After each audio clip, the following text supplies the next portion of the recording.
Nos encontramos con el amigo Tepalcayot, ambientalista de la zona arqueológica de Tepalcayot. Muchas gracias por aceptar esta entrevista.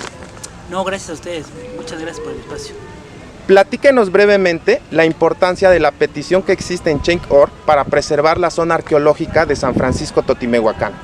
Sí, mira, pues es un respaldo que tenemos para decirle a las autoridades que la ciudadanía está interesada y preocupada porque esta última zona arqueológica, una joya que tiene San Francisco Totimehuacán, la ciudad de Puebla y pues el país, no se pierda. Es la última zona arqueológica con un tamaño considerable, hablando de las dos partes que estamos tratando de convencer a la ciudadanía.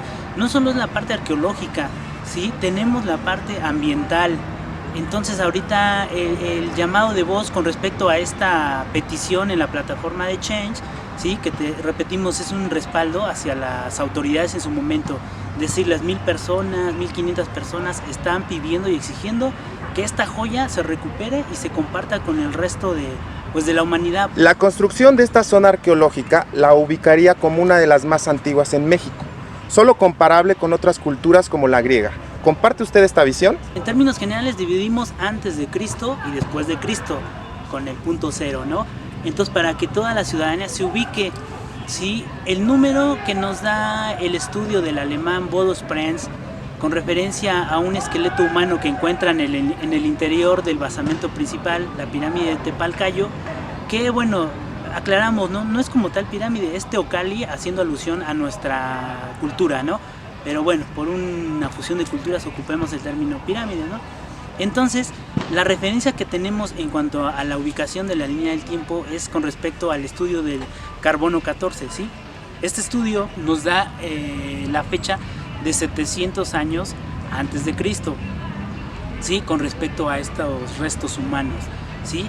Pero es lógico pensar que sin problema son 1000 años antes de Cristo, ¿sí? La cultura madre fue la Olmeca. La Olmeca, 1200 años antes de Cristo, 1000, ya existía esta cultura que fue de las primeras.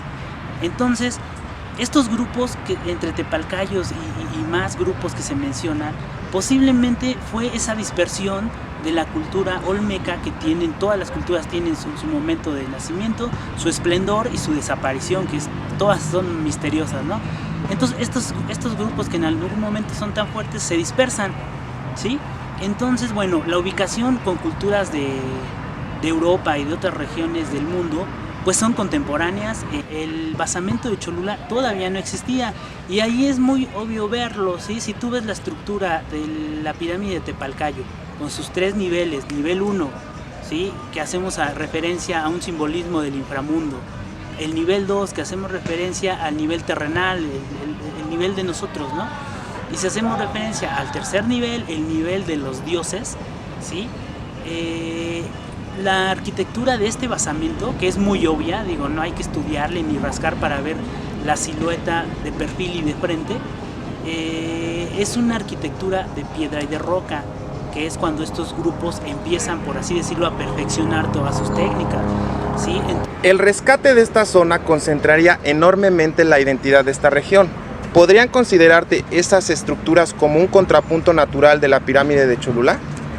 Sí, mira, hablando de riqueza cultural e histórica, pues es complicado porque no se ha difundido esta historia, ¿no? El centro cultural de Puebla como tal, es San Francisco Totimehuacán, ¿sí? San Francisco Totimehuacán es la cabecera de Puebla, ahí es donde tenemos la riqueza cultural, ¿sí? De estas primeras culturas. ¿Por qué?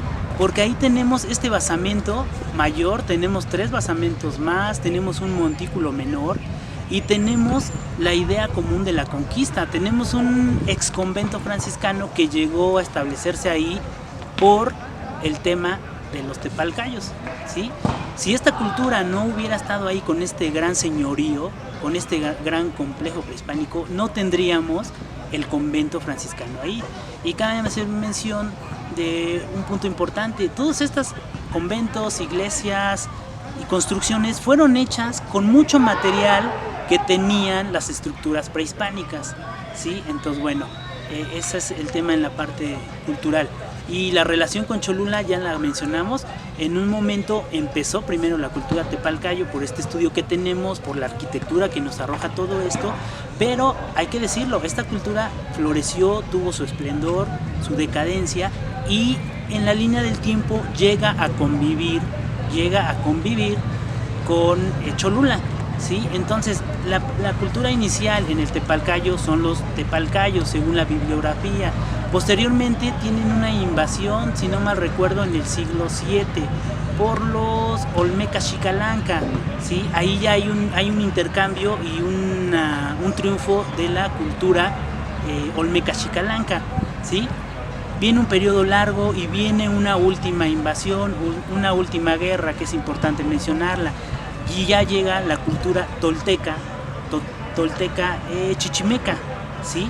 Entonces son dos guerras, ¿no? Pero tres culturas que están en este lugar, en esa línea del tiempo, cuando llegan a convivir ya con Cholula y con otras regiones de Tlaxcala, de Huejotzingo, ¿sí? Entonces hay un origen y sí llegan a convivir con Cholula, eso es cierto.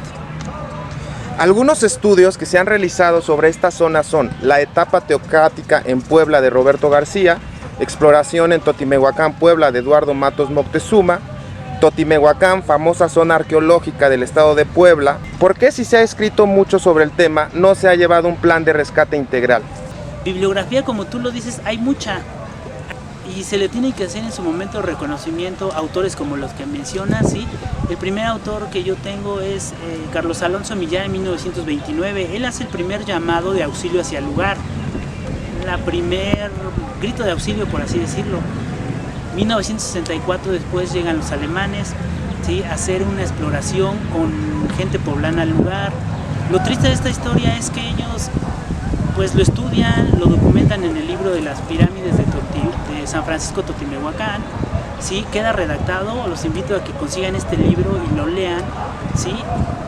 Lo estudian, encuentran muchas cosas, pero el lugar queda abandonado, ¿sí? Entonces esa parte es muy triste, en donde hay pues sí una pequeña deuda pendiente de la comunidad, pues hay que decirlo, alemana con la ciudad de Puebla, y estamos buscando que Volkswagen, porque hubo una relación de historia en 1964, de que participe en este rescate, porque tiene esa cuenta pendiente con la ciudad de Puebla, ¿sí? Con sus habitantes.